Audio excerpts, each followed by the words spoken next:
사모합니다. 모든 영광을 하나님께. 예수님 찬양 받으소서.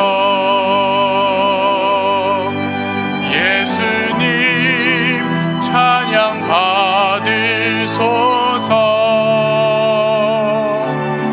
죄 사했네 우리 위해 성령 주셨네.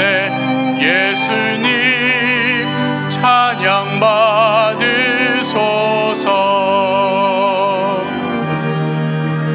위로의 성령님이시여.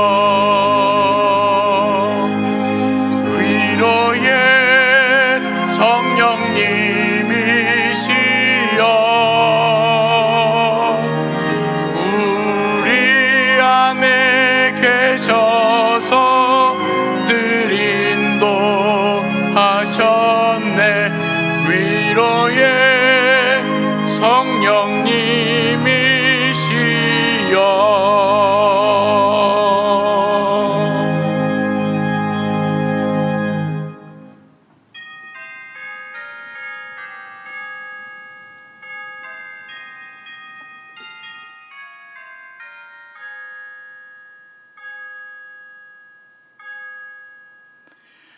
만군의 하나님이여, 우리를 회복하여 주시고 주의 얼굴의 광채를 비추사 우리가 구원을 얻게 하소서. 우리의 구원자 되시는 하나님, 저희들이 이 땅에서 사는 동안 크신 능력으로 붙들어 주시고 성령으로 위로하시며 손잡아 인도해 주신 은혜에 감사를 드립니다. 또한 평강과 안식을 주시려고 거룩한 주일 예배하는 자리로 불러주시니 감사를 드립니다. 마음과 뜻과 정성을 다하여 드리는 우리의 예배를 받아 주시옵소서. 목사님을 통하여 들려주시는 말씀에 모든 성도님들이 은혜 받게 하시고 하나님의 마음을 더욱 깊이 알아가는 복된 시간 되게 하여 주옵소서. 또한 이 예배를 통하여 한 영혼이 주께로 돌아오는 역사가 있게 하시며 열방으로 품는 복된 교회 되게 하여 주옵소서. 예수 그리스도의 이름으로 기원하옵나이다. 아멘.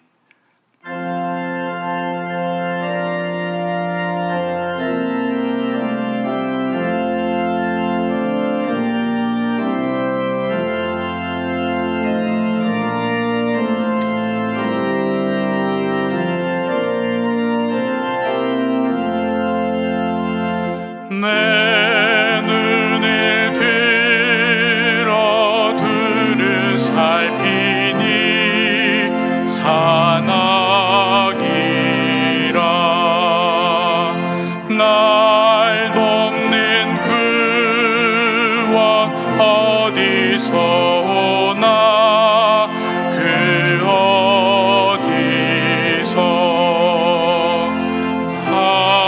하늘과 땅을 지은 여호와 날 도와주심 확실하도다.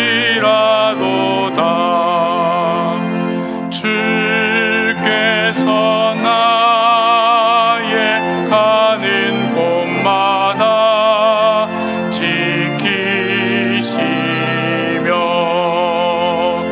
졸지도 않고 깨어 계셔서 늘 지키네.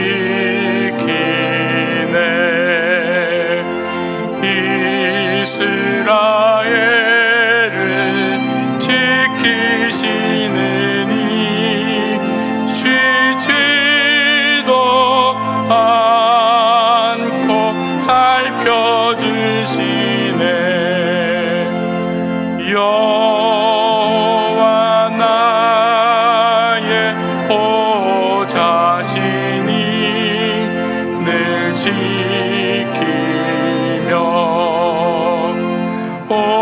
오른팔 들어 보호하시고 그늘 되네. 낮에는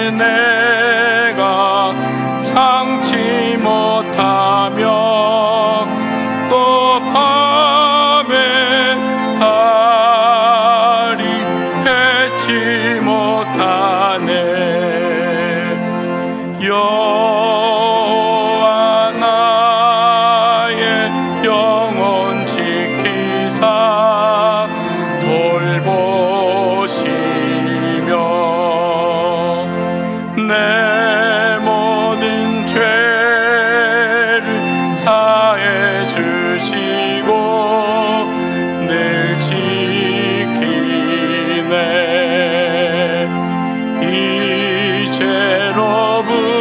이제로부터 영원 무궁히 주 나의 주리 지켜주시리.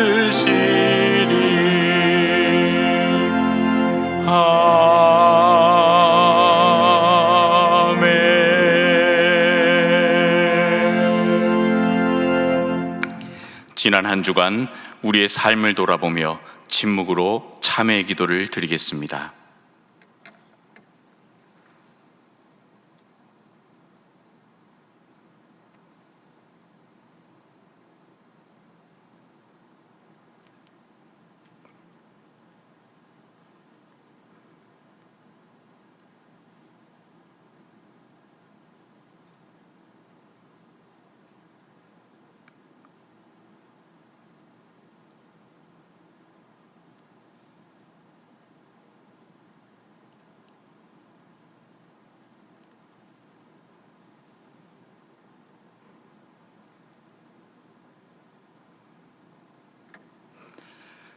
하나님께서 주시는 사주의 말씀입니다. 너희가 전에는 백성이 아니더니 이제는 하나님의 백성이요 전에는 긍휼을 얻지 못하였더니 이제는 긍휼을 얻은 자니라. 아멘.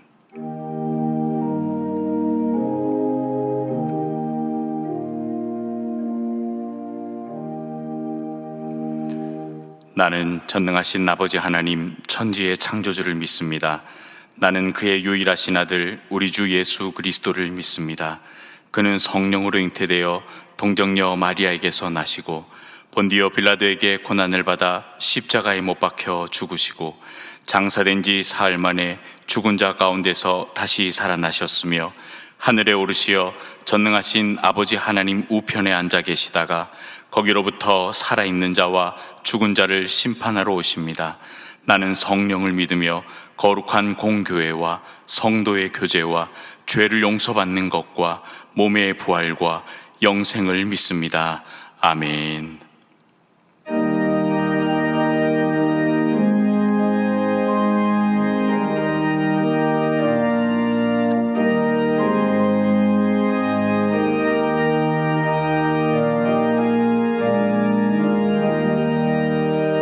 주의 피로 이룬 샘물 참 깊고 넓도다. 구원하는 그 신능력 다 찬송할지라. 찬송하세 주의 보혈 그 샘에 지금 나아가 죄의 깊이 빠진 이 몸 그 피로 씻어 맑히네. 죄악 세상 이김으로 거룩한 길 가는 나의 마음 성전 삼고 주께서 계시네. 찬송하세 주의 보혈 그 샘에 지금 나아가 죄의 깊이 빠진 이 몸 그 피로 씻어 맑히네. 주 예수를 깊이 아는 놀라운 그 은혜 하늘나라 즐거움이 매일 새롭도다. 찬송하세 주의 보혈 그 샘에 지금 나아가 죄의 깊이 빠진 이 몸 그 피로 씻어 맑히네. 시간 교회 공동 기도 제목으로 함께 기도드리겠습니다. 첫째, 미국에서 사역하시고 사마을과 구여전도회 청년 브릿지에서 후원하는 성복군 조 에스더 선교사님, 온라인으로 진행되는 소수민족 선교가 효과적으로 이루어지도록. 둘째, 각 부서와 마을의 온라인 목양 사역을 통해 믿음이 성숙해지는 기회가 되도록. 셋째, 전염병으로 인한 국민 갈등이 해소되고 재무 구조가 개선되도록. 담임 목사님의 영육 간의 강건함과 가정과 사역을 위해 다 함께 기도하겠습니다. 할렐루야. 자비로우신 아버지 하나님, 감사합니다. 하나님, 이 시간 우리의 마음을 모아 교회 공동 기도 제목으로 함께 기도하며 나아갑니다. 미국에서 사역하시고 사마을과 구여전도의 청년 브릿지에서 후원하는 성복군 조 에스더 선교사님, 온라인으로 진행되는 소수민족 선교가 하나님 은혜 가운데 효과적으로 잘 이루어질 수 있도록 인도하여 주시옵소서. 각 부서 마을에 온라인 목양 사역을 통하여서 믿음이 성숙해지는 좋은 기회가 될 수 있도록 하나님 인도하여 주시옵소서. 전염병으로 인한 국민 갈등이 해소될 수 있도록 도와주시고 재무 구조가 개선될 수 있도록 하나님 동행하여 주시옵소서. 몸된 교회를 위해 세우신 사랑하는 담임 목사님, 늘 영육 간의 강건함으로 붙들어 주시고 가정과 사역 가운데 하나님이 함께 하심으로 말미암아 늘 풍성할 수 있도록 인도하여 주시옵소서. 하나님, 오늘도 하나님 말씀에 대언할 때에 성령 하나님 함께 하셔서 놀라운 은혜 말씀 되게 하여 주시옵소서.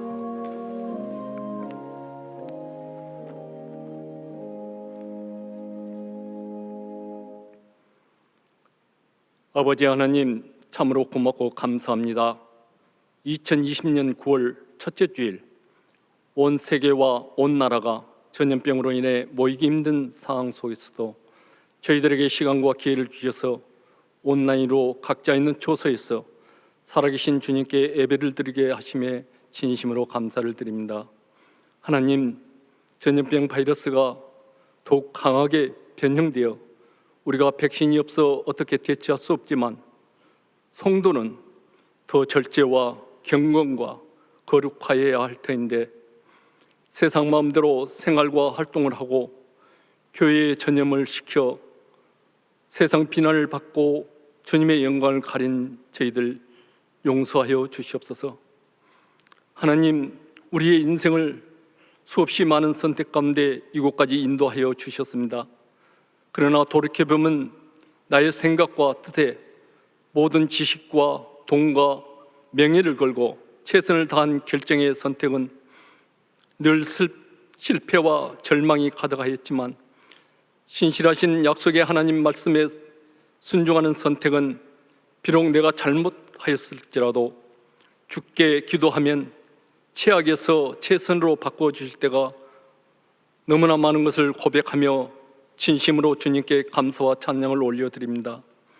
자비하신 주님, 전염병이 국가와 여러 단체와 공동체와 개인의 모든 것을 위기 속으로 몰아넣고 있지만 우리의 선택이 이 위기를 빨리 벗어날 수 있도록 최선을 다해 전능하신 주님께 기도하고 위기를 통해 우리의 삶의 우선순위가 바뀌고 예전에 익숙해진 것과 이별을 통해 하나님의 능력과 자비를 알아가는 기회가 되게 하여 주시옵소서. 하나님, 우리 민족에게 해방을 허락하셨지만 하나님이 없다고 선택한 공산주의와 주님께 마음껏 예배를 드리는 자유민주주의가 오늘날 뚜렷하게 보여주고 있지만 믿음의 선배들같이 기도하지 못한 저희들이 다시금 믿음의 본질 앞에 생명을 걸고 온 공동체가 힘을 합하여 이 위기를 좋은 기회로 바꿔주실 주님께 간절히 기도하게 하여 주시옵소서. 또한 국가의 유증자들이 하나님을 두려워하고 국민을 섬기는 진정으로 그런 마음을 허락하여 주셔서 모든 분야에서 선택을 잘할 수 있도록 주께서 함께하여 주시옵소서. 주여, 장마와 태풍으로 삶의 현장이 초토화되어 살 소망을 잃고 절망 중에 있는 한 사람 한 사람 주께서 직접 찾아가셔서 위로와 용기와 힘을 주셔서 주를 믿는 믿음이 솟게 하여 주시옵소서. 하나님, 감사는 과거를 창조적으로 해석하고 현실 속에 보석을 발견하게 하며 미래를 열어가는 힘이 됨이 인식하고 지금 어렵고 힘든 시간을 감사로 견딜 수 있는 것은 지금은 이해하지 못하지만 우리를 향한 하나님의 최선임을 믿음으로 고백하게 하소서. 하나님, 올해 다시 쓰는 가정행정위로 출발하였는데 우리 어린이와 청소년들이 교회에 모이지는 못하였지만 가정예배를 통해 오히려 말씀에 집중하여 다윗과 같이 어려서부터 믿음 생활로 양육되고 훈련받아 미래의 우리 한국 사회와 전 세계에 보석같이 빛을 발하는 위대한 동안의 자녀들이 다 되게 하여 주시옵소서. 이제 가정예배 나눔을 새롭게 시작하니 그동안 내공을 쌓았다면 이제는 세상의 빛과 소금으로 행함이 있는 우리가 세상에 희망을 주는 주의 복음의 전파자가 되게 하여 주시옵소서. 하나님, 담임 목사님 어려운 가운데 목회 활동이 위축되지 않도록 늘 도와주시며 가정에도 주의 평강이 임하여 주시옵소서. 이제 귀한 말씀을 선포할 때 성령 충만케 하셔서 말씀으로 주를 직접 대면하게 하시고 우리의 상처와 질병이 치유와 회복이 있게 하시며 영혼의 평안과 삶의 평강이 넘치는 능력 있는 말씀이 되게 하여 주시옵소서. 우리와 늘 함께 하시며 도와주시는 주 예수 그리스도의 이름으로 기도드립니다. 아멘.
악에서 구원하소서. 대개 주의 나라 주의 권세 주의 영광 영원히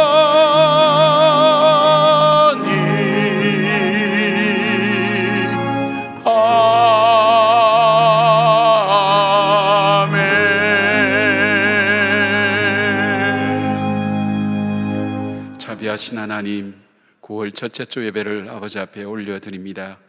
오늘은 비전금을 우리가 함께 드리면서 주님께서 열어가실 하나님 나라의 귀한 비전을 위하여 우리가 함께 예물로 기도로 참여하는 복된 주일이기도 합니다.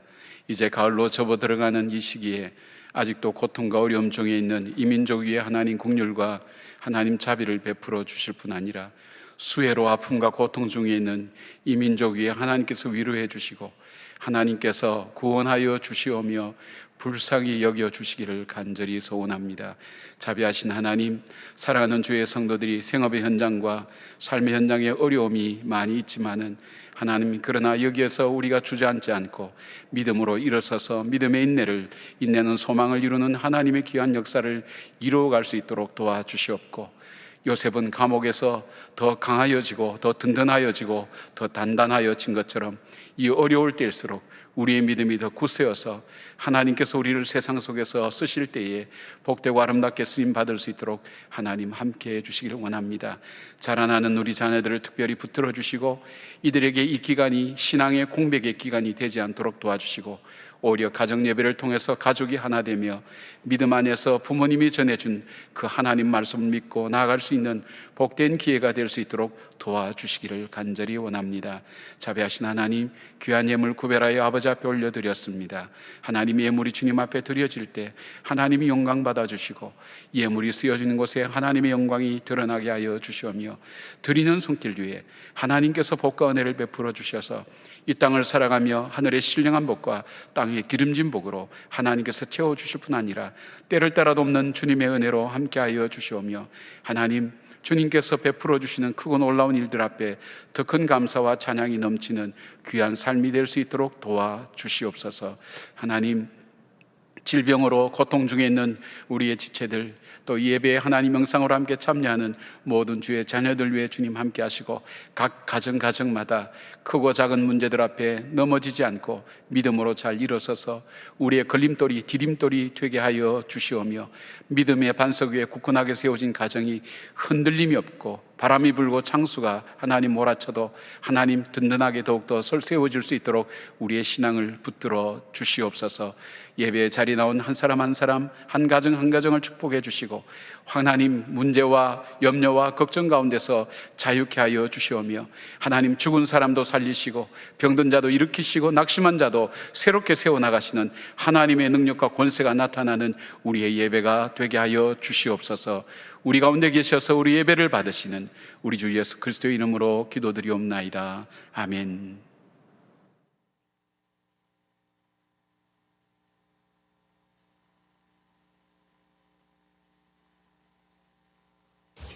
여러분 안녕하세요. 가정예배 정착이 시작되겠습니다. 제가 먼저 평화 인사를 나누겠습니다. 기도하면 무엇이든지 해결됩니다. 기도하면 무엇이든지 해결됩니다.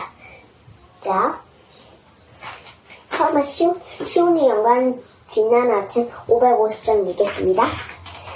시온의 영광이 빛나는 아침 어둡더니 땅이 밝아오네. 슬픔과 애통이 기쁨이 되니 시온의 영광이 비춰오네. 땅들아 마다야 많은 섬들아 찬양을 주님께 드리어라. 싸움과 제약이 가득한 땅에 찬송이 하늘에 사무치네. 아멘. 오늘 가정에서 읽을 말씀은 누가복음 10장에서 11장입니다. 우리가 물어 이르되 그러면 우리가 무엇을 하리이까? 대답하여 이르되 옷 두벌이는 자는 옷이 없는 자에게 나눠줄 것이요 먹을 것이 있는 자도 그렇게 할 것이니라 하고, 예수님은 우리에게 사랑을 나눠주시는 분이에요. 그래서 가난한 사람, 배고픈 사람에게 무엇을 나눠줍니다. 예수님의 사랑 아주 크고, 또 예수님의 사랑은 아주 놀랍고 아주 친절하고 부드럽고 따뜻합니다. 이 예수님이 이번에는 뭘 했냐면요, 옷이 2벌 있는 자한테는 옷이 2벌을 갖다 주래요. 그거는 제자들에게 나누는 습관을 길러주는 거예요. 예수님은 나중에 십자가를 져서 돌아가실 거예요. 그래도 예수님이 없어 제자들이 잘할 수 위해서 예수님이 그렇게 말하신 거예요. 그렇게 생각하는 마음으로 가정예배 기도를 드리겠습니다. 자, 드리겠습니다.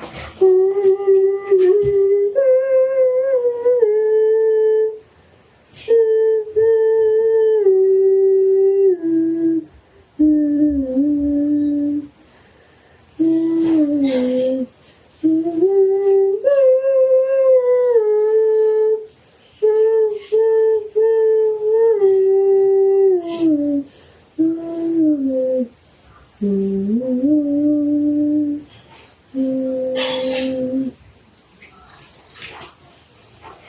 시편 91편 말씀을 같이 낭독하겠습니다.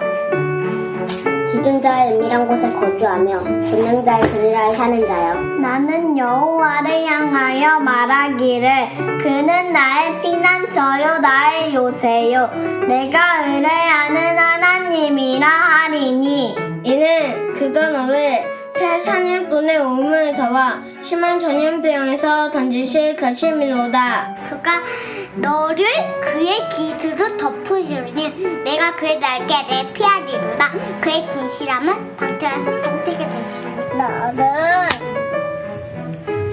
밤에 찾아오는 공포와 낮에 날아드는 하늘과 뜰 때 퍼지는 저녁밤과 밝을 때 닥쳐오는 재앙을 두려워하지 아니하리로다. 천명인의 왼쪽에서 만명인의 오른쪽에서 뛰어지나 이 재앙이 내게 가까이 하지 못하리로다. 오직 너는 똑똑히 보이니 아길르의 보험을 내가 보이로다. 내가 말하기를 여호와는 나의 피난처시라 하고 주전자의 너의 거처를 삼았으므로 화가 내게 미치지 못하며 재앙이 내 장막에 가까이 오지 못하리니, 그가 너를 위하여 그의 천사들을 명령하사 내 모든 길에서 너를 지키게 하심이라. 그들이 그들의 손으로 너를 붙들어 발이 너를 부딪히지 아니하게 하리로다. 내가 사자와 독사를 밟으며 젊은 사자와 뱀을 발로 누르리로다. 하나님이 이르시되 그가 나를 상하한즉 내가 그를 건지리라. 그가 내 이름을 안즉 내가 그를 높이리라. 그가 내게 강구하리니 네가 그에게 응답하리라. 그들이 환난당할 때에 네가 그와 함께하여 그를 건지고 영화롭게 하리라. 내가 그를 창수하게 하므로 그를 만족하게 하며 나의 구원을 그에게 보이니라 하시도다. 주기도문 읽겠습니다. 하늘에 계신 우리 아버지의 이름을 거룩하게 하시며 아버지의 나라가 오게 하시며 아버지의 뜻이 하늘에서 같이 땅에서도 이루어지게 하소서. 오늘 우리에게 일용할 양식을 주시고 우리가 우리에게 잘못한 사람을 용서하여 준 것 같이 우리 죄를 용서하여 주시고 우리를 시험에 빠지지 않게 하시고 악에서 구하소서. 나라와 권능과 영광이 영원히 아버지의 것입니다. 아멘.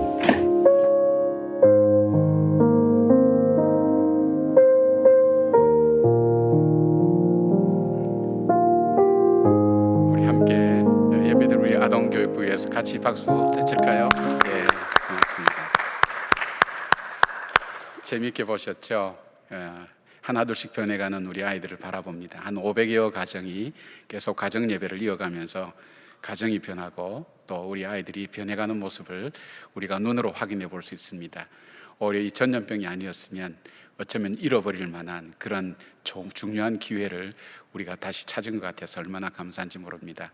아직도 참여하지 못한 분이 계신다면 이제 우리 9월 20일부터 시작되는 4차 우리 가정 예배 나눔에 참여하셔서 함께 가정 예배가 여러분의 삶 속에 정착되기를 부탁을 드립니다. 우리가 오늘도 영상으로 예배를 드리는데 영상 예배가 우리 정부의 방침에 따라서 다음 주 한 주 더 영상으로 예배를 드려야 될 것 같습니다. 여러분을 빨리 만나 뵙고 싶고 또 힘든 여러분을 얼굴 보면서 좀 위로하고 싶지만 또 그렇게 되지 않으니까 영상을 통해서 여러분 함께 인사를 나누고 또 힘들고 어렵지만 여러분이 지쳐서 주저앉지 말고 다시 일어서서 믿음으로 꼭 이겨내기를 함께 중보기도 하겠습니다. 그래도 여러분 다시 예배당에서 만날 때 그때 기쁨으로 만날 수 있도록 기도로 준비하시고 가정 안에서 우리의 중심이 하나님께 있음을 같이 고백할 수 있는 그런 시간이 되었으면 좋겠습니다. 그리고 한 가지는 나머지는 여러분들께서 귀한 간증들 우리가 예배 시간마다 간증들을 하나씩 나누려고 합니다. 가정이 어떻게 변하고 있고 가정 예배에 대해서 어떻게 하나님 주신 은혜를 나누는지 우리가 함께 나누려고 합니다. 우리 매주 이 가정 예배에 대한 간증을 나눌 때에 여러분 가정에도 좋은 간증이 있으면 같이 나눠서 우리 성도님들과 함께 은혜의 시간 되었으면 참 좋겠습니다. 그리고 한 가지 기쁜 소식은 우리 교회에서 한 12년 사역하시던 우리 안재영 목사님이 경동제일교회 가셨는데 이제 경동제일교회에서 이 교회는 100년이 넘은 교회입니다. 위임 목사 위임식을 우리가 오늘 주일날 하게 됩니다. 여러분께서 여기도 이제 이 예배를 드리지 못하니까 영상으로 하게 되는데 여러분 축하해 주시고 또 전화로도 격려해 주시면 고맙겠습니다. 우리 영상으로 교회 소식 계속 나누겠습니다. 건강하십시오. 감사합니다. 가장 높은 곳에서 가장 낮은 곳으로 찾아오셨네. 날 살리려고 영원한 죽음에서 영원한 생명으로 구원하셨네. 그 신 은혜로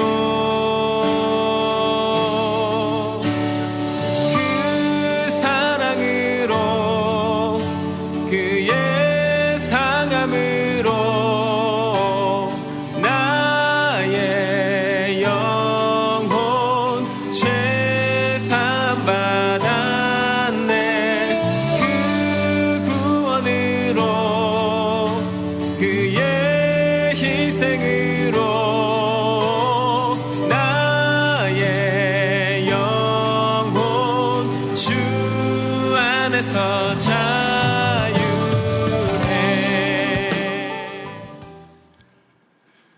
오늘 우리에게 주시는 하나님의 말씀은 신명기 6장 4절에서 9절까지 말씀입니다. 다 함께 일어나셔서 하나님의 말씀을 경청하겠습니다. 이스라엘아 들으라. 우리 하나님 여호와는 오직 유일한 여호와이시니 너는 마음을 다하고 뜻을 다하고 힘을 다하여 내 하나님 여호와를 사랑하라. 오늘 내가 내게 명하는 이 말씀을 너는 마음에 새기고 내 자녀에게 부지런히 가르치며 집에 앉았을 때에든지 길을 갈 때에든지 누워 있을 때에든지 일어날 때에든지 이 말씀을 강론할 것이며 너는 또 그것을 내 손목에 메어 기호를 삼으며 내 미간에 붙여 표로 삼고 또 내 집 문설주와 바깥문에 기록할지니라. 이것은 하나님의 말씀입니다. 아멘.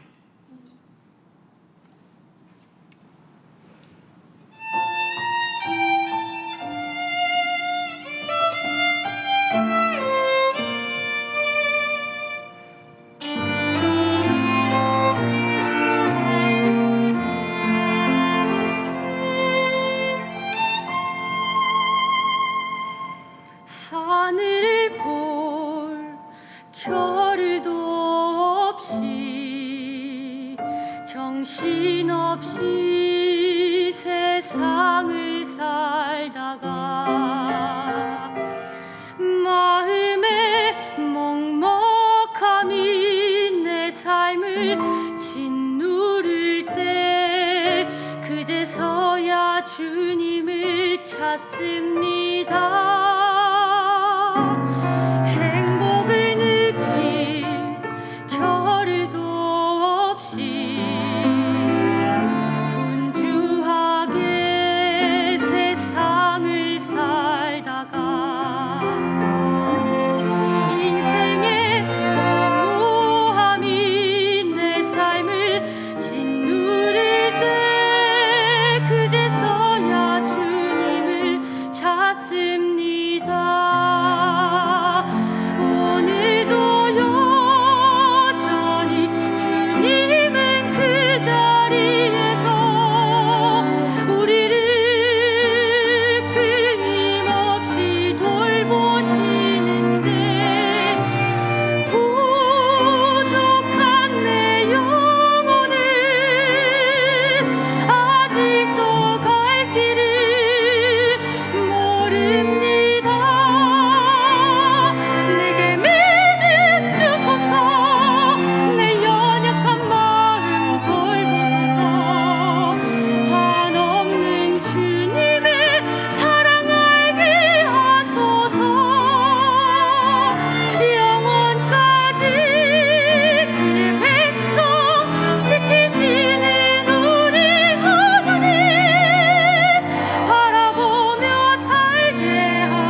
아멘. 찬양 감사드립니다. 고맙습니다. 어미꽁이 새끼꽁들을 데리고 들판에 나아가 먹이를 주워 먹고 있었습니다. 근데 어미꽁이 새끼꽁들을 모아놓고 단단히 주의사항을 알려주는 것입니다.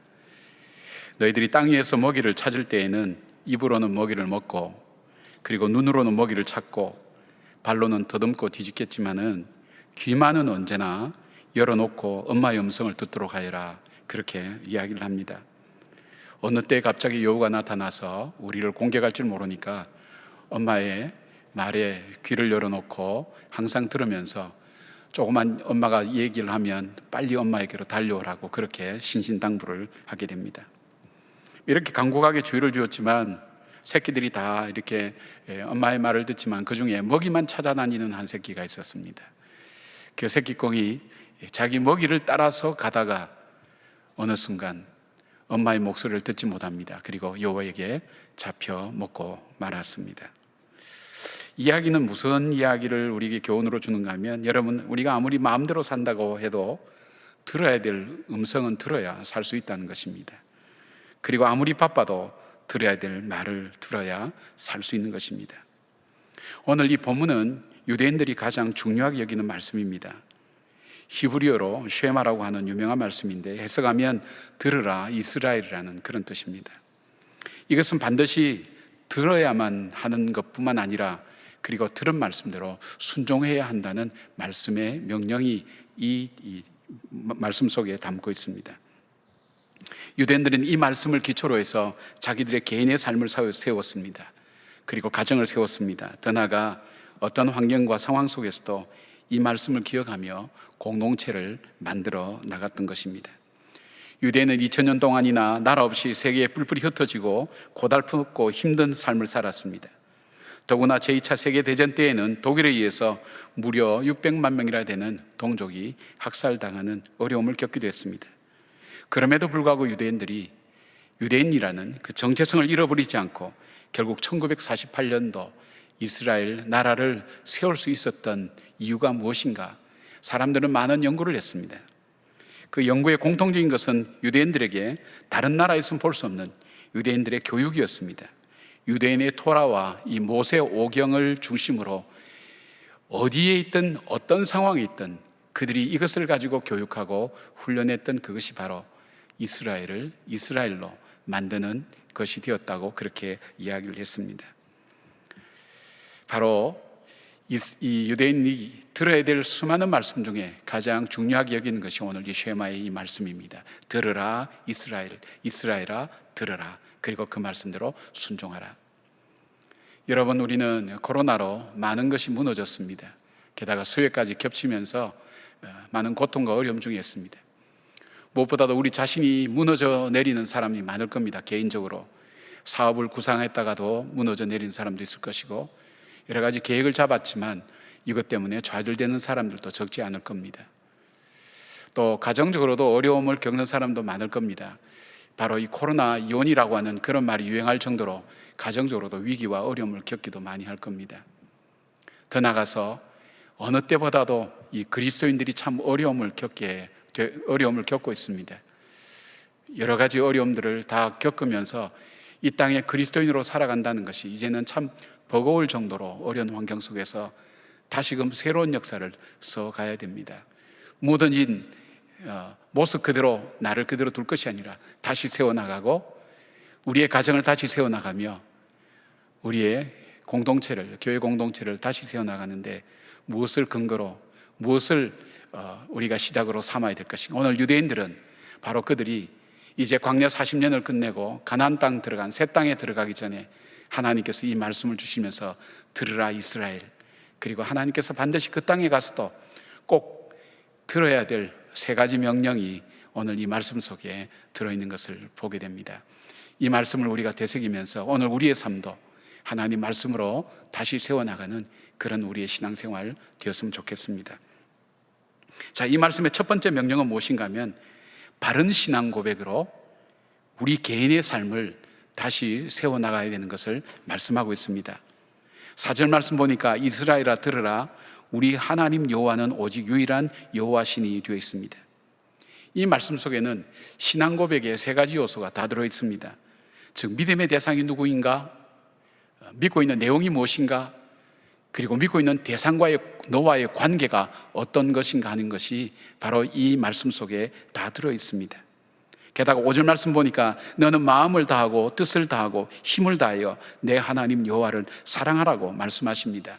즉 너가 믿는 그 하나님에 대해서 너는 어디를 가든 어떤 상황 속에 있든 하나님 말씀을 순종하고 하나님을 사랑하라는 것, 그것이 바로 너의 삶 속에서 너 자신을 세워나가는 삶의 기초가 되게 하라는 것이 바로 이 말씀 속에 담겨져 있습니다. 하나님에 대해서는 두 가지를 말씀하고 있습니다. 스가랴서 14장 9절에 여호와께서 천하의 왕이 되시리니 그날에는 여호와께서 홀로 하나이실 것이요 그 이름이 홀로 하나이실 것이며, 그렇게 되어 있습니다.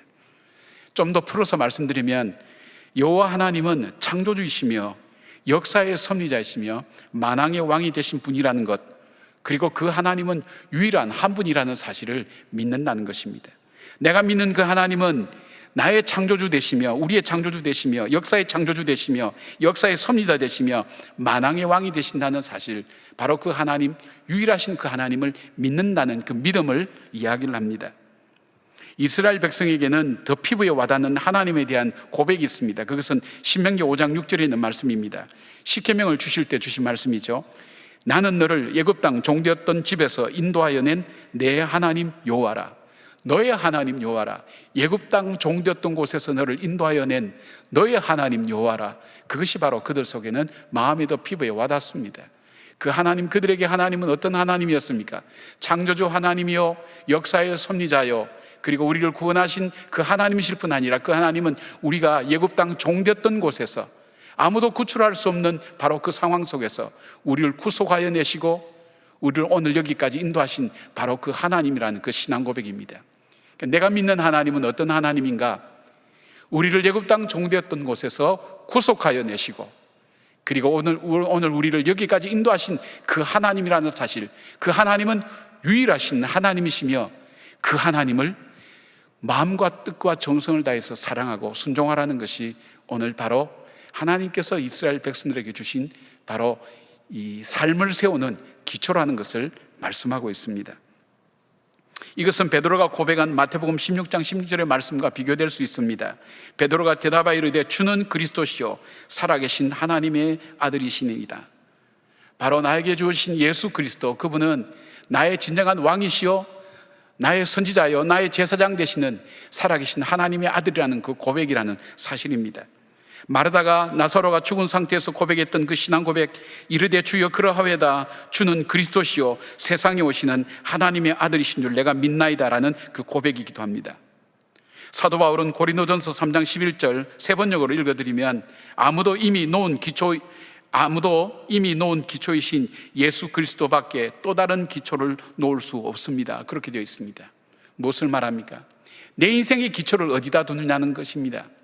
내 욕망에 두느냐, 또 사람들이 말하는 그 일반적인 가치관에 두느냐, 그것이 아니라 상황이 바뀌고 어느 환경 속에 들어가도 내 인생의 기초를 바로 예수 그리스도에게 기초를 두고 내 인생을 살아가라는 그 말씀인 것입니다.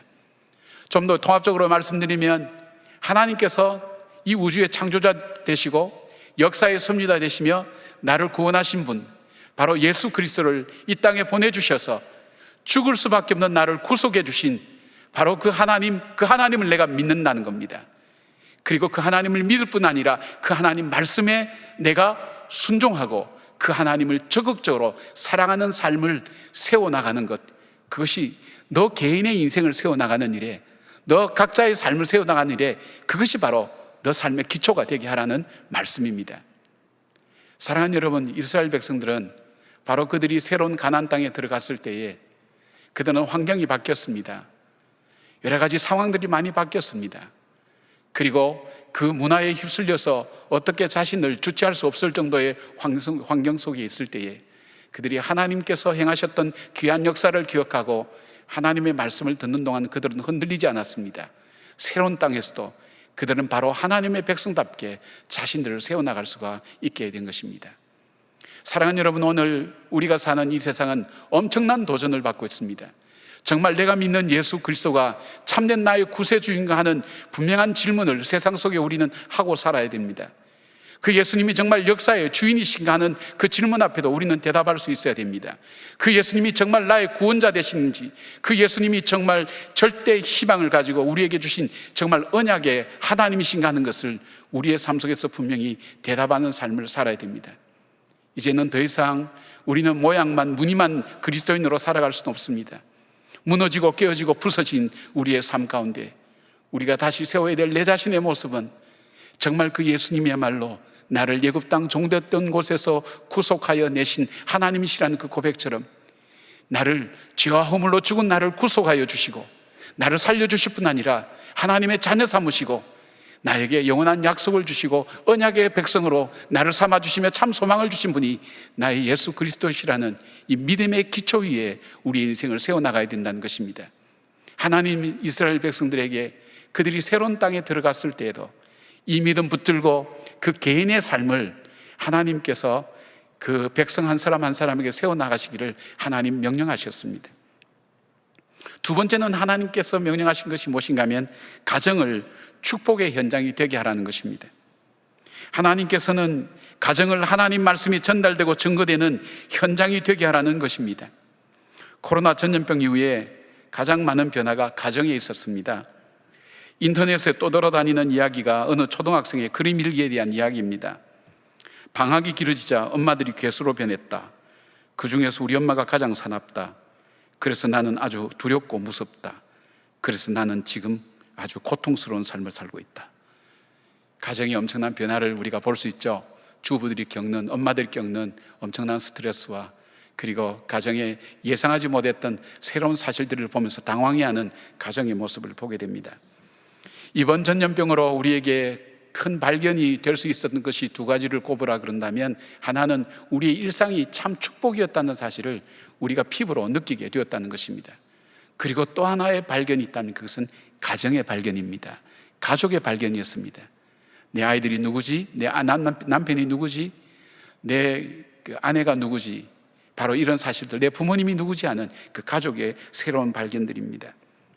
여러분은 가정을 새롭게 발견하면서 우리 가정이 더 이상 이대로 살아갈 수는 없겠다, 물론 개인이 나도 더 이상 이대로 살아갈 수는 없겠다는 생각도 하셨겠지만, 우리 가정이, 나의 행복을 위해서 세워진 이 가정이 더 이상 이대로 살아갈 수는 없겠다, 무엇인가 새로운 것이 우리 가정 속에 있어야 되는 생각도 여러분 적지 않게 했을 것입니다. 게다가 우리 자녀들을 어떻게 길러야 될 것인가 하는 고민이 적지 않게 우리 마음속에 찾아왔을 것입니다. 하나님께서는 이스라엘 백성들에게 하나님 말씀을 전달하고 가르치는 통로와 장소가 가정이 되게 하라고 주님은 명령하셨습니다. 새로운 땅에 들어갔을 때 그들이 해야 될 일들이 얼마나 많았겠습니까? 적응해야 될 일이 얼마나 많았겠습니까? 그리고 유목생활에서 농경생활, 엄청난 변화 앞에 그들이 배워야 될 농사 기술로 인해서 정신이 없었을 것입니다. 그런데 하나님께서는 그들에게 말씀합니다. 바로 하나님에 대한 바른 신앙 고백 위에 개인의 인생의 기초를 세움과 동시에 여러분이 살고 있는 그 가정이, 너희들의 가정이 하나님의 이 말씀, 이 복음이 증거되고 전달되는 통로가 되도록 그렇게 만들으라는 명령을 하나님께서 주신 것입니다. 그래서 가나안에서의 새로운 생활이 참된 복된 삶이 되기 위해서, 그 땅에서 정말 하나님을 섬기고 사랑하는, 그리고 하나님이 주신 그 축복을 누리는 가정이 되기 위해서는 바로 그 자녀들을 가정 안에서 복음이 전달되는 통로와 도구로 삼으라는 것을 명령하셨습니다. 그러기 위해서 몇 가지를 말씀하십니다. 첫째는 하나님께서 명령하신 말씀을 부모들이 마음에 새기라고 먼저 말씀합니다. 잠언 3장 3절부터 4절 보니까 인자와 진리가 내게서 떠나지 않게 하고 그것을 내 목에 매며 내 마음판에 새기라. 그리하면 하나님과 사람 앞에서 은총과 귀중히 여김을 받으리라. 뭐라고 그랬습니까? 인자와 진리로 내 마음판에 새기라 그랬습니다. 마음판에 새긴다는 것은 돌에 새기거나 또 쇠붙이에 새기는 것을 말합니다. 이것은 지워지지 않습니다. 마음속에 새겨두라는 것입니다. 그래서 그것을 잊어버리지 말라는 것, 기억하라는 것과 동시에 환경과 여건이 바뀌어도 그것이 변질되지 않도록 하라는 것이 바로 부모들의 마음속에 이 말씀을 먼저 마음판에 새겨서 부모들의 삶이 되게 하라는 것입니다. 그리고 자녀들로 하여금 부모들의 삶을 통해서 하나님 말씀을 전달받도록 하라는 것입니다. 세월이 지나가도 변치 않고 상황이 바뀌어도 변치 않은 동일한 하나님에 대한 응답과 반응과 그리고 믿음의 귀한 삶을 그 자녀들에게 보여주라는 것입니다. 두 번째는 부지런히 가르쳐라는 말씀입니다. 되풀이하여서 가르쳐야 되고 지속적으로 반복적으로 가르쳐야 하고 하루 일과 전체를 통해서 가르쳐야 한다는 것을 말씀하고 있습니다. 하나님께서 왜 이렇게 강조하셨을까요? 세상의 흐름이 얼마나 악하고 하나님으로부터 멀어지게 만든다는 것을 하나님께서 아셨습니다. 인간의 풍요와 인간의 지혜와 인간의 교만이 얼마나 인간을 변질시킬 수 있다는 것을 알았습니다. 하나님을 떠나게 할 수 있다는 것을 알았습니다. 그러기에 그들의 삶을 통해서 되풀이해서 가르치고 지속적으로 반복적으로 가르쳐야 되고 하루 일과 전체를 통해서 가르쳐야 된다는 것을 말씀하고 있습니다. 오늘 이 가르친다는 이 단어, 이 강론하라는 이 단어는 그냥 우리가 아이들 앉혀놓고 그냥 하나 둘씩 가르치는 그런 뜻이 아니라 생활과 삶 가운데서 경험적으로 나오는 것을 아이에게 자연스럽게 이 말씀을 가르쳐 주라는 것입니다. 20절에서 25절은 무엇을 가르쳐야 될지를 말씀하고 있습니다. 그것은 그들의 역사였습니다. 우리는 애굽의 노예로 있었다.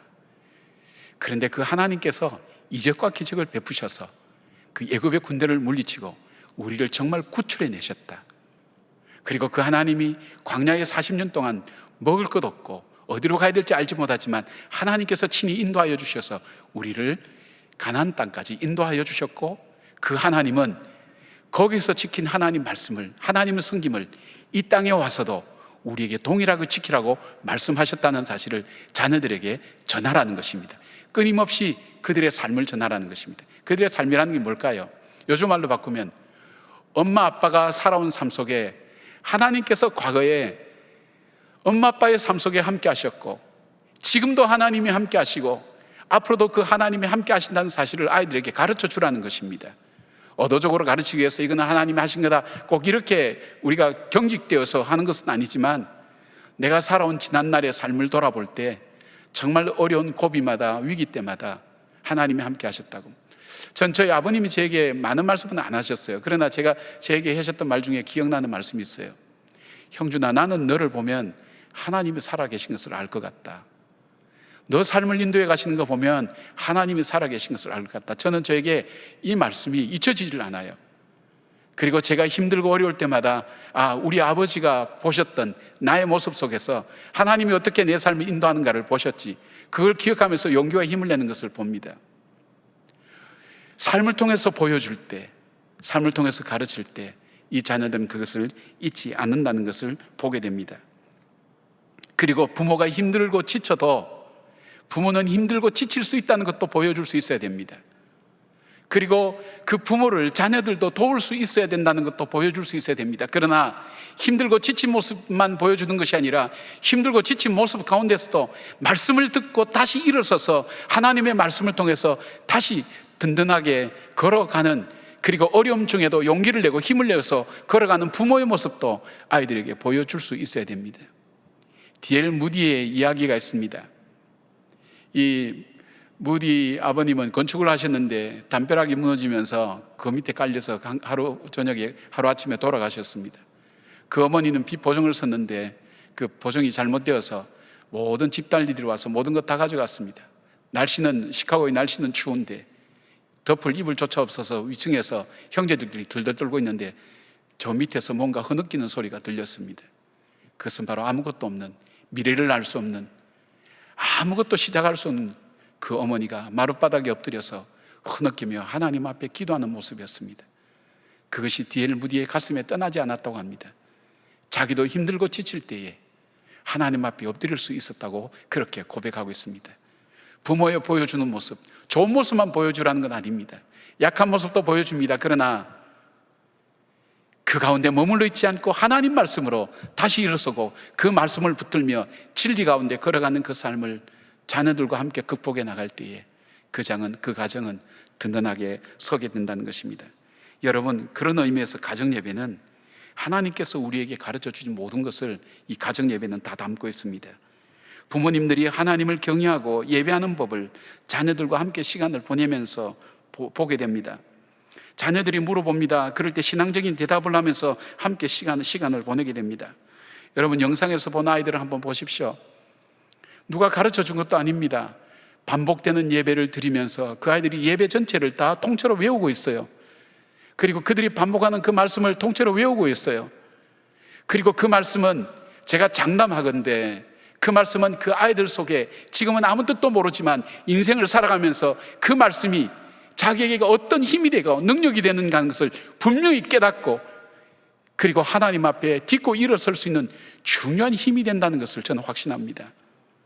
그 아이 속에 있는 그 말씀이 그 아이를 새롭게 만들고 변화시키고 하나님 앞에서 다시금 자기 인생을 살아갈 수 있는 원동력이 되고 지름길이 되고 길잡이가 되고 등대가 될 수 있다는 것을 확신합니다. 이 아이에게 줄 수 있는 아름다운 유산이고 귀한 것을 보게 됩니다. 어떤 가정은 이렇게 하는 가정 봤습니다. 가정예배 드릴 때 이 가정예배 시간에 고백하는 무슨 죄는 한 가지씩 꼭 용서해 준다는 것입니다. 물론 이것을 이용하는 아이도 있지만 그러나 그것을 통해서 용서라는 것이 무엇인지를 배웁니다. 그리고 그 용서는 예수님의 용서와 하나님의 자비하심 그리고 인생을 사랑하면서 용서하는 법이 무엇인가를 그 아이는 자연스럽게 배워나간다는 것입니다. 그리고 어떤 가정에서는 예배 시간에 아이들과 함께 가정 예배를 드리면서 헌금한 것을 그것을 모아서 그것을 이 성탄절 날 크리스마스 때 쌀을 사서 그 쌀을 가지고 어려운 이웃들을 다니면서 아이들과 함께 전해주는 그 가정을 보았습니다. 아마 제가 사랑의 쌀을 시작할 수 있었던 우리 성도들이 함께 할 수 있었던 그 차가는 바로 그 가정에서 제가 봤던 그 사실이었습니다. 그 자녀들과 함께 부모님들이 쌀을 사서 그 금호동 저기 저 왕십리 산동네 거기에 그 사람들에게 밤중에 돌리는 걸 봤습니다. 무엇을 말합니까? 가정을 통해서 하나님의 사랑을 배우는 겁니다. 가정을 통해서 인생을 배우는 겁니다. 가정을 통해서 하나님께서 그 하나님을 의지하고 믿음으로 살아가는 그 부모님을 통해서 자신들의 삶을 살아갈 때 하나님을 찾는 일들이 바로 그 가운데서 일어나는 것입니다. 우리가 가르치지 않으면 다음 세대가 아니라 다른 세대가 된다는 것을 보셔야 됩니다. 우리 자녀들이 공부만 잘하고 그냥 아이들이 열심히 착하고 잘 산다고 생각하지만 여러분, 이 세상은 착한 아이일수록 얼마나 돌변하게 만드는 세상인지 모릅니다. 순진한 아이일수록 얼마나 악하게 만들어 나가는 세상인지 알 수 없습니다. 이 말씀 속에, 하나님 말씀 속에 그들이 단련되지 않으면 생활과 습관 속에 부모들을 통해서 생활 속에서 하나님 말씀이 적용되는 것이 훈련되지 않으면 우리가 생각하는 그런 자녀들은 될 수 없다는 것입니다. 사랑하는 여러분, 자녀들로 하여금 말씀의 영향력에서 떠나지 않게 하십시오. 여러분, 우리가 살아갈 때 우리 자신만의 삶은 아닙니다. 오늘 우리의 삶은 나도 원치 아니하게 부모에게 영향을 받았듯이 오늘 내가 살아가는 삶은 원치 아니하게 내 자녀에게 좋은 것이든 나쁜 것이든 물려주게 되어 있습니다. 그리고 그것을 받은 그들은 평생 고통받으며 살 수도 있고 평생 축복으로 걸어갈 수도 있습니다. 여러분, 가정에서 줄 수 있는 것이 한 5만 가지 된다고 합니다. 그 많은 것 중에 바로 하나님 말씀을 그들에게 주십시오. 나를 살리고 나에게 소망을 주셨던 그 말씀, 그 자녀들도 그 말씀을 붙들고 살아갈 수 있도록 그 자녀에게 말씀을 생활과 삶을 통해서 시간을 내어서 그 자녀들을 가르치길 바랍니다. 그것이 하나님의 명령입니다. 이제 우리가 살아가는 이 세상은 학교 교육에 맡길 수 없습니다. 교회 교육에만 맡길 수 없습니다. 가정에서 부모님들이 바로 선생님들입니다. 청교도들은 정말 신앙을 가르칠 사람은 교사가 아니라 바로 부모라고 그렇게 얘기했습니다. 그리고 그 부모들에 의해서 자라난 그 세대들이 미국을 세워나갈 수가 있었던 것입니다. 여러분들이, 우리 부모님들이 교사입니다. 가정에서, 가정예배야말로 하나님께서 우리에게 명령하신 귀한 명령을 순종할 수 있는 굉장히 중요한 순종의 흐름이 된다는 것을 꼭 기억하시길 바랍니다. 세 번째로 하나님께서 우리에게 명령하신 것이 있습니다. 그것은 뭐냐면 하나님 말씀이 세상 속에서 삶으로 증거되도록 하라는 삶의 명령입니다. 하나님 말씀이 세상 속에서 삶으로 증거되는 삶을 살아라는 것이 하나님의 명령입니다. 8절 9절 보니까 너는 또 그것을 내 손목에 매어 기호로 삼으며 내 미간에 붙여 표로 삼고 또 내 집 문설주와 바깥문에 기록할지니라 되어 있습니다. 이스라엘 사람들은 자기 손과 이마에 하나님 말씀을 메고 붙이고 다녀야 했습니다. 그리고 문설주와 바깥문에 계명들을 써붙여 두어야 했습니다. 이것은 하나님 말씀을 세상 속에서 분명하게 증거하고 다녀야 된다는 것을 의미했습니다. 세상 사람들이 볼 때에 하나님의 자녀들이 무엇에 근거해서 살아가며 무엇을 위해서 살아가는지에 대해서 삶의 현장에서 보여줄 수 있어야 된다는 것입니다.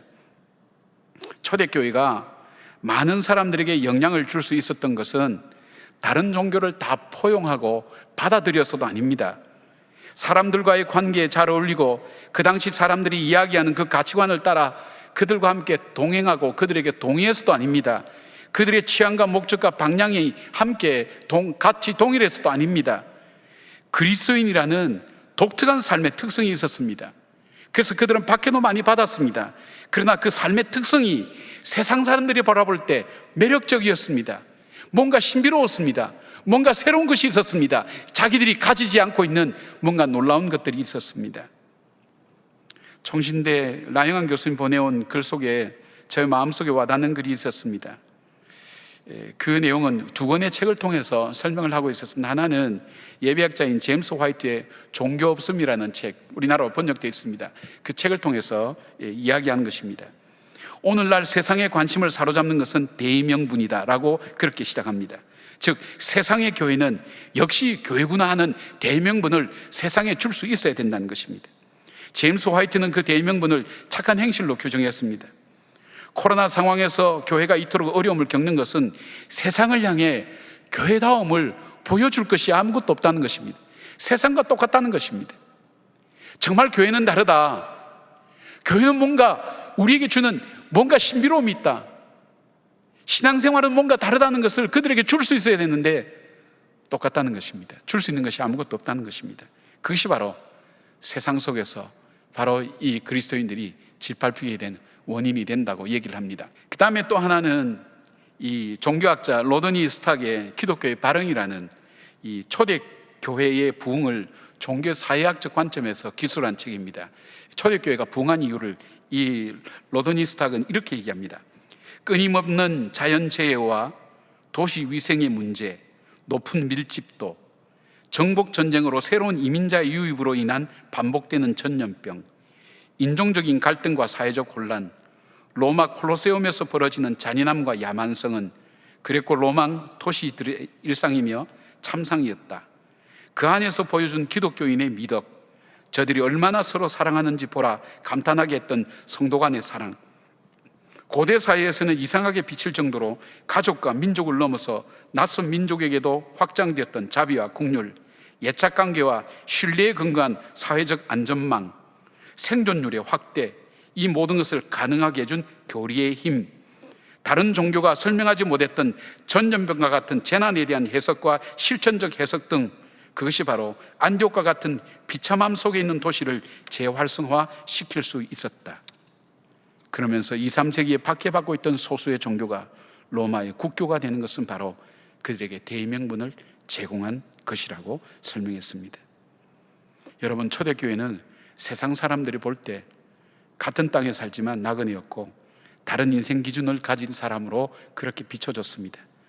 그래서 그들에게 붙여진 별명이 그리스도인이었습니다.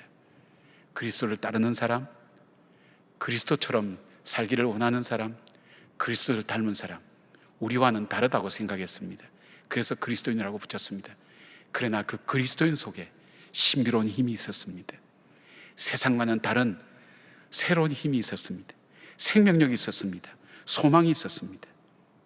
사랑하는 여러분, 오늘날 교회의 위기라고 하는데 진정한 위기는 바로 이 복음이 가지고 있는 생명성과 복음의 역동성을 교회가 잃어버렸다는 것입니다. 아니, 교회가 잃어버린 것이 아니라 저와 여러분 속에 이 복음의 생명력과 이 참 소망을 우리는 어느새 잃어버리고 살아왔다는 것을 말합니다. 우리나라가 구한말에 이시조선에서 내려오는 옛날 왕정체제 속에서 새롭게 문물이 들어오고 새로운 열강들에서 나라가 짓밟히고 할 때도 이 나라를 다시 이렇게 세워줄 정신적인 아무런 지주가 없을 때에 이 나라 전해진, 어둠에 전해진 이 하나님 나라에 대한 이 사상, 이 신앙, 하나님이 통치하신 하나님 나라라는 이 소망은 절망했던 이 땅의 지식인을 깨웠습니다. 좌절했던 젊은이들 가슴에 불을 질렀습니다. 하나님이 통치하신 나라, 그 참 소망을 붙들고 그들은 3.1운동으로 이어지면서 계속해서 일제시대 동안에도 기독교의 믿음을 가지고 그들은 살아갈 수가 있었습니다. 이런 소망을 이 시대에 우리는 줄 수 있어야 됩니다. 그것이 바로 교회가 다시 회복되는 길입니다. 사랑하는 여러분, 앞으로 기독교는 굉장히 어려울 것입니다. 예수 믿는다는 것이 쉬운 이야기는 아닐 것입니다. 우리가 다시 신뢰를 회복한다는 것은 상당히 많은 어려움이 있지만 그 신뢰 회복은 사회가 원한대로 살아가는 것에 있지 않습니다. 이 사회와 배타적인 삶을 살라는 것은 아니지만 중요한 것은 바로 우리의 믿음의 본질을 회복하는 것입니다. 내가 정말 예수 그리스도를 나의 구세주와 주님으로 믿는 그 믿음, 그리고 나에게 주신 그 복음을 내 가정 안에서 내 자녀들에게, 내 가족들과 함께 전하면서 그 말씀대로 살아가는 삶의 실천, 그리고 이 세상 속에 살아가는 삶 속에 그리스도인이 아니면 보여줄 수 없는 자비와 사랑, 그리고 함께 포용하는 그 따뜻한 마음들을 우리가 지쳐가는 이 세상 속에, 병들어가는 이 세상 속에 하나님의 거룩한 생명력을 불어넣지 않으면 희망이 없다는 이야기입니다. 우리의 힘은 세상에 있는 것이 아닙니다. 우리의 힘은 하나님께로부터 옵니다. 하나님과의 관계 속에서 옵니다. 우리가 더욱더 하나님 앞에 더 가까이 나가야 됩니다. 가장 참혹한 인생을 살았던 다윗은 사무엘하 22장 29절에 그는 이렇게 고백합니다. 여호와여, 주는 나의 등불이시니 여호와께서 나의 어둠을 밝히시리이다. 하나님이 나의 등불 되신다 그랬어요. 그 주님이 나의 어둠을 밝히신다 그랬어요. 하나님, 내 삶에, 내 가정에, 그리고 이 땅의 교회 위에 하나님께서 이 어둠을 밝히시고 주님께서 등불이 되신다고 말씀하셨어요. 우리는 그 주님을 붙들어야 됩니다. 그 주님과의 관계 속에서 나오는 거룩함, 경건함을 가지고 이 땅 속에 세상 사람들과는 다르게 살아가는 삶을 우리는 회복해야 될 것입니다. 교회는 여러 가지 위기를 맞게 됩니다. 그러나 위기가 아니라 저는 새롭게 거듭나고 변화될 기회라고 생각합니다. 이것이 정말 새롭게 거듭날 기회라면 우리에게는 이 고통과 이 어려움이 얼마나 축복된 것인지 알 수가 없습니다. 새로운 것이 아닙니다. 본질의 회복입니다. 우리 믿음의 생명력을 회복하는 일입니다. 세상 사람들이 갖지 못하는 말씀이 기준이 되는 삶의 모습입니다. 이 땅에 살지만 천국 백성의 인생 기준을 가지고 살아가는 것입니다. 사랑하는 여러분, 이제 우리는 가나안 입성을 둔 이스라엘 백성이 지나온 노예의 생활과 그리고 광야 40년을 돌아보면서 앞으로 정착하게 될 가나안 땅에는 어떻게 살아야 될 것인가 고민하는 그 현장에서 들려주신 하나님 말씀, 그것은 그때 그 백성에게 주신 말씀만 아니라 오늘 우리에게 주신 동일한 말씀입니다. 그 말씀을 우리가 조금 나누어서 생각해 볼 때 정리해 보면 나의 삶 속에 바른 신앙 고백 속에는 3가지가 들어가 있다 그랬죠.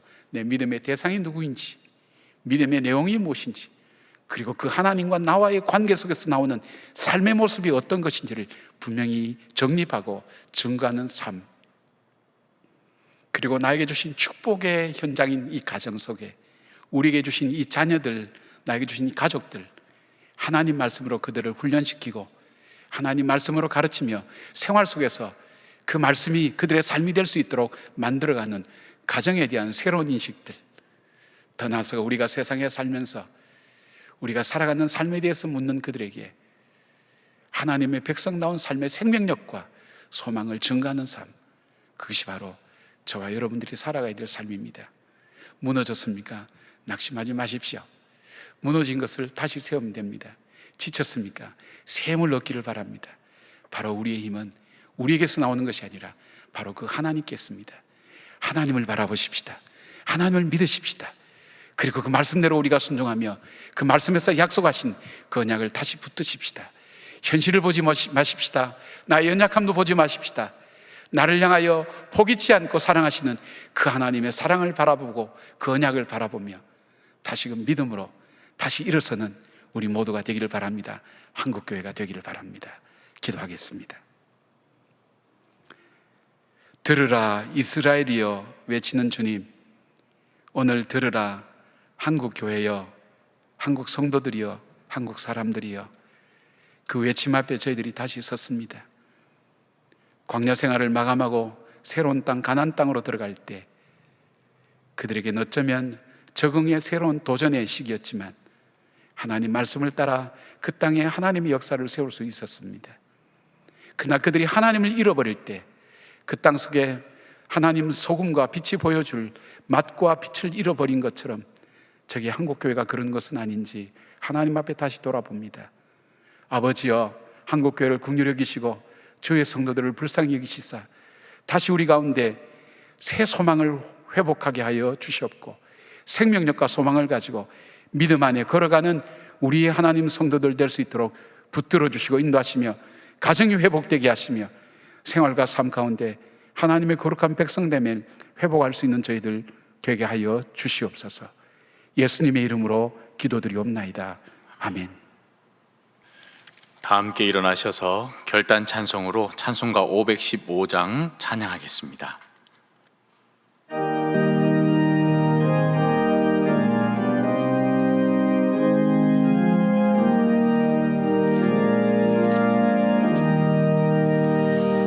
눈을 들어 하늘을 보라.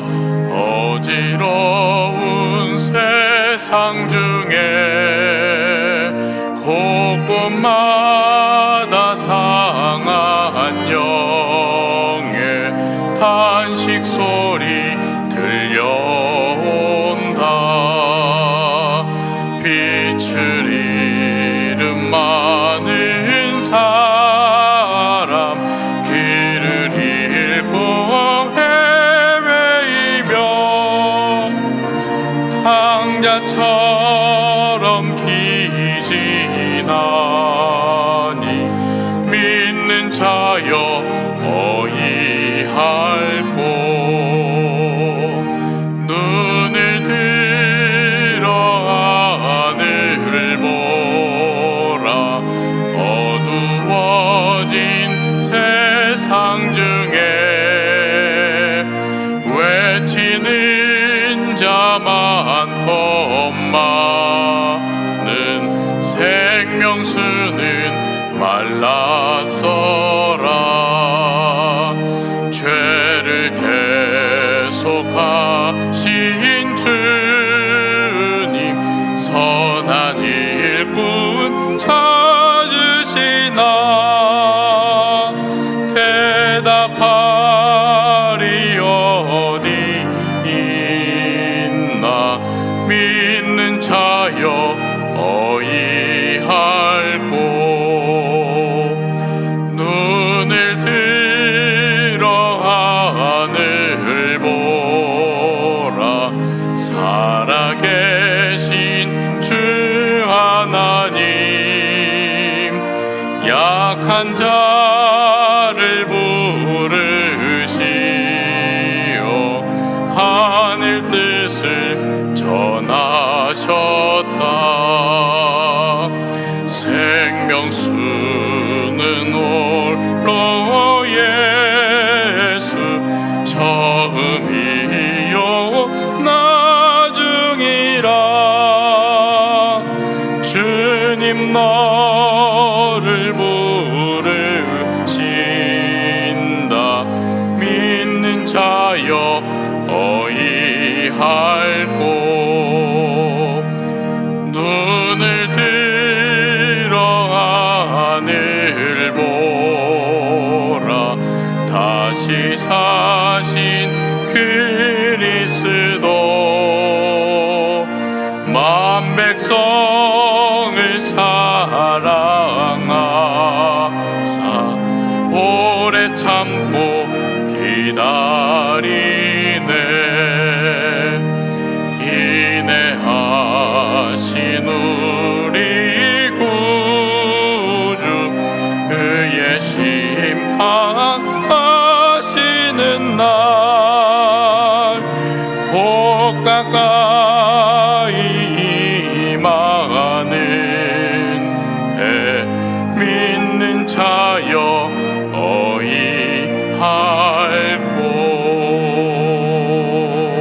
어이할꼬. 시편 91편을 믿음으로 선포하시겠습니다. 자막을 보시고 함께 낭독하겠습니다.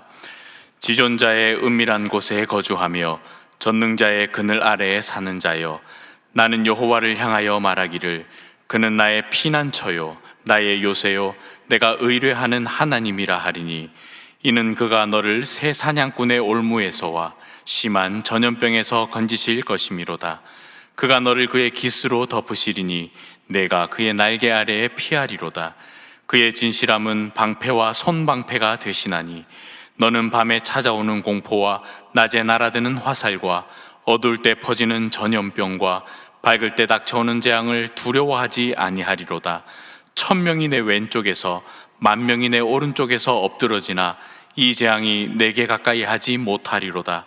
오직 너는 똑똑히 보리니 악인들의 보응을 내가 보리로다.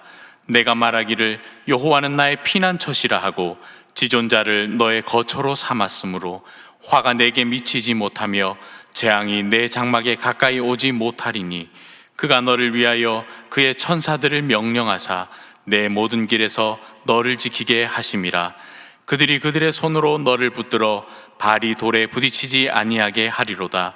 내가 사자와 독사를 밟으며 젊은 사자와 뱀을 발로 누르리로다. 하나님이 이르시되 그가 나를 사랑한즉 내가 그를 건지리라. 그가 내 이름을 안즉 내가 그를 높이리라. 그가 내게 간구하리니 내가 그에게 응답하리라. 그들이 환난 당할 때에 내가 그와 함께하여 그를 건지고 영화롭게 하리라. 내가 그를 장수하게 함으로 그를 만족하게 하며 나의 구원을 그에게 보이리라 하시도다. 아멘. 이제는 우리 주 예수 그리스도의 은혜와 우리 하나님의 사랑과 성령님의 감동 감화하심이 새로운 삶을 어떻게 시작해야 될지 하나님의 음성 앞에 귀를 기울이며 그 말씀대로 순종하기로 다짐하는 사랑하는 한 분 한 분들 머리 위에와 이 땅의 교회들과 이 나라와 이 민족 위에 흩어져서 복음을 전한 우리 선교사님들 위에 지금으로부터 영원까지 함께 하시기를 간절히 축원하옵나이다. 아멘.